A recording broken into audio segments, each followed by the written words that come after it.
민족의 영산이며 남도의 최고봉인 지리산. 지리산은 우리 민족의 수많은 애환이 서린 민족 정기의 산이며 백두산이 일으킨 국토의 정기가 백두대간을 타고 남도까지 흘러내려 그 기운을 응집시킨 명산 중의 명산이다. 동으로는 경상남도의 진산이자 정신적 지주가 되는 산이며 서로는 전라 지역의 진산이자 문화예술의 구심점이 되고 있다. 백두산의 정기가 흘러내린 산이라 하여 두류산이라고 하며 도교에서 말하는 삼신산의 하나여서 방장산이라고도 하며 신라 오악의 하나였던 남악산이기도 하니 그 이름도 다양한 것이 그만큼 우리 민족의 역사와 애환을 함께 해온 산이기 때문이다.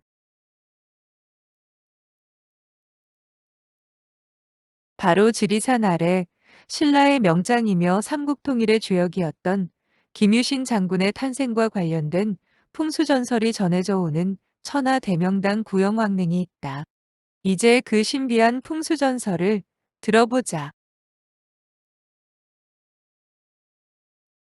김해 김씨 시조인 김수로왕이 건국한 가락국은 김해 지역을 중심으로 한 철의 왕국이었다. 당시 철은 갑옷과 전쟁 무기를 만들 수 있는 재료였으므로 철은 곧 국력의 바탕이 되었다. 이처럼 철을 바탕으로 강력한 지배력을 행사하였던 가락국은 신라는 물론이고 바다 건너 외국과도 교역을 하여 나라를 부강하게 만들었다.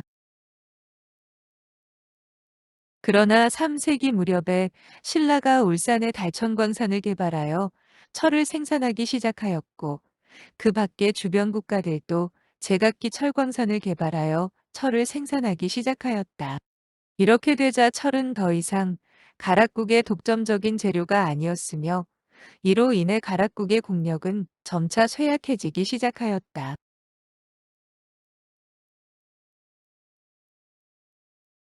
이윽고 5세기경에 신라는 강력해진 철기 문화를 바탕으로 주변의 가야국들을 침공하기 시작했는데 그 결과 부산 동래 지역과 경남 양산 지역에 있던 가야국들을 병합하게 되었다.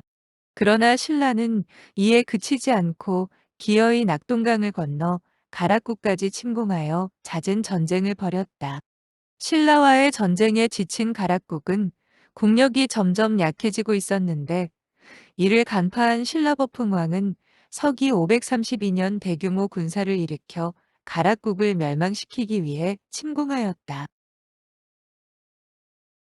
이때는 이미 가락국의 국력이 쇠약해질 대로 쇠약해져 더 이상 신라의 대규모 군사를 막아낼 수 없는 상황이었다. 가락국의 마지막 국왕이었던 구영왕은 백성들의 안위를 생각하여 마침내 신라에 항복하기로 결정하였다. 서기 532년 구영왕은 동생 탈지 이질금으로 하여금 나라 안에 머무르게 한 뒤 자신은 왕비와 세 왕자들 그리고 신하들을 거느리고 신라 왕에게 항복하기 위해 지금의 밀양시 초동면 검암리 낙동강변에 있는 이궁대를 향해 떠났다. 이궁대는 신라 지증왕 때 이사부가 낙동강 건너 가락국을 정벌하기 위해 진을 친 곳으로 신라왕이 행차할 때는 행제소로 이용하였다. 구영왕은 바로 이곳 이궁대에서 신라 버풍왕에게 진귀한 보물을 바치며 나라와 백성을 모두 양위하고 항복하였다. 구영왕의 항복은 신라 군사로부터 백성들을 안전하게 보호하기 위한 최후의 방책이었다. 이로써 가락국은 신라에 병합되고 역사의 뒤안길로 사라지게 되었다.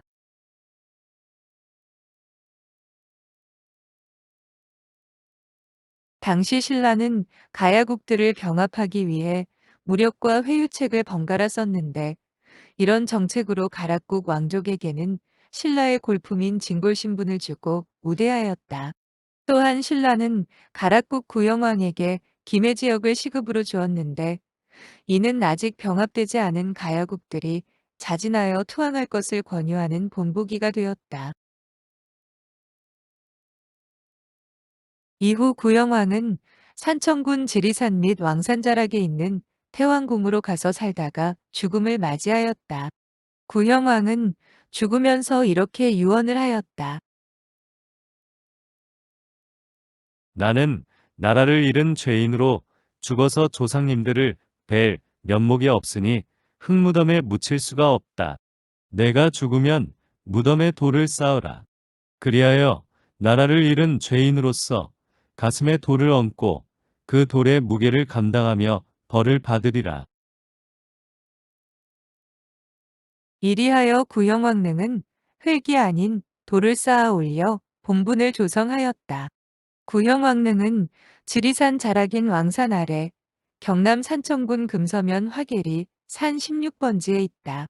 지리산에서 북으로 흘러내린 용맥이 산청군 금서면에 이르러 기맥을 일으킨 봉우리가 왕산이다. 가락국 시조 김수로 왕이 거등왕에게 왕위를 물려주고 난 뒤 이곳에 태왕궁을 지어 지냈었는데 이때부터 왕이 머물렀던 곳이라 하여 왕산이라 불렀다. 구형 왕릉이 자리 잡은 혈자리의 풍수형국은 맹호수유형이다. 즉 용맹스런 호랑이가 새끼에게 젖을 먹이는 형국이다. 맹호수유형 풍수형국에서는 새끼 호랑이가 어미 호랑이의 젖을 물고 있는 자리가 혈처가 된다. 구형왕릉은 왕산 아래 새끼 호랑이가 젖을 물고 있는 위치에 정확하게 자리 잡고 있다. 맹호수유형 명당에서는 호랑이처럼 용맹한 인물이 태어난다. 구형왕의 둘째 아들인 김무력은 신라에서 진골귀족이 되어 벼슬을 하였는데 백제와의 전투에서 큰功을 세워 신라 조정으로부터 인정받게 되었다. 또한 그의 아들 김서현은 만명공주와 결혼을 하였는데 만명공주는 신라 입종 갈문왕의 아들 숙hul종의 딸이다. 김서현은 신라 만노군 태수에 봉해졌는데 만노군은 지금의 충청북도 진천 지역이다. 이에 김서현과 만명공주는 부임지인 진천 지역에 가서 함께 살았고 서기 595년 그의 아들 김유신이 이곳에서 태어났다. 김유신은 구영왕의 증손자가 되니 이로써 구영왕릉 맹호수유형의 명당발복을 김유신이 타고난 것이다. 김유신은 삼국을 통일한 신라의 뛰어난 장수이며 삼국통일의 업적으로 사후에 흥덕왕대에 이르러 흥무대왕으로 추증하였으니 죽어서는 왕이 된 인물이다. 맹호수유형의 명당발복이 제대로 일어난 것이다. 젖을 먹이던 어미 호랑이가 구형왕이었다면 맹호의 새끼는 바로 김유신이 아니겠는가. 지리산을 통틀어 보아도 이만한 발복지는 없다. 뿐만 아니라 김해김씨 문중에서도 김유신은 단연 가장 위대한 인물 중 한 사람이라 할 수 있으니 풍수명당 발복 중에서도 으뜸 발복이라 할 만하다. 구형왕릉 입구에는 덕양전이 있다. 덕양전은 구형왕의 다른 명칭인 양왕의 덕을 기린다는 뜻의 사당이다. 왕산 태왕궁 자리에 있던 수정궁을 구형왕릉 옆에 다시 지었는데 세월이 지나 허물어지고 1928년 이곳에 다시 지었다. 덕양전에서는 구형왕과 개화황후의 초상을 봉안하고 지금도 매년 봄과 가을에 향사를 올리고 있다. 가락국 제10대왕이었던 구영왕은 구충왕, 구해왕, 구차휴, 양왕 등으로 불리었는데 구영왕릉의 비석에는 가락국 양왕릉이라 새겨져 있다. 양왕이란 나라를 넘겨준 왕이란 뜻에서 붙여진 명칭이다. 구형왕릉은 8층의 돌무더기를 쌓아 올려 본분을 조성하였다. 왕릉의 앞쪽에는 문인석과 무인석, 그리고 사자상이 양쪽으로 배치되어 무덤을 호위하고 있다.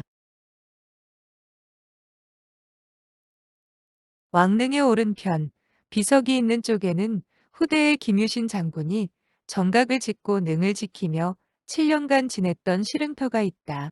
또 능을 관리하고 수호하기 위해 지은 호릉각 뒤에는 구형왕릉이라는 것을 알려주는 석각이 바위에 새겨져 있다. 왕릉의 아래쪽에는 김유신이 활을 쏘며 무예를 연마한 곳이라 알리는 비석이 서 있는데 비석에는 신라 태대각간 순충장열, 흥무왕 김유신 사대비라 새겨져 있다. 구형왕릉에는 또 다른 신비한 전설 하나가 전해져 온다. 이곳이 성역임을 아는지 왕릉터 안에는 잡초나 이끼가 자라지 않고 칡넝쿨도 밖에서 들어오다가 담장을 넘지 않고 돌아나간다고 한다. 뿐만 아니라 하늘을 나는 새들도 왕릉 위로는 날지 않고 능력에는 앉지도 않으며 떨어지는 새똥도 없다고 한다. 심지어 가을에는 낙엽조차도 능력에는 떨어지지 않는다 하니 왕릉의 신비함을 더해주고 있다.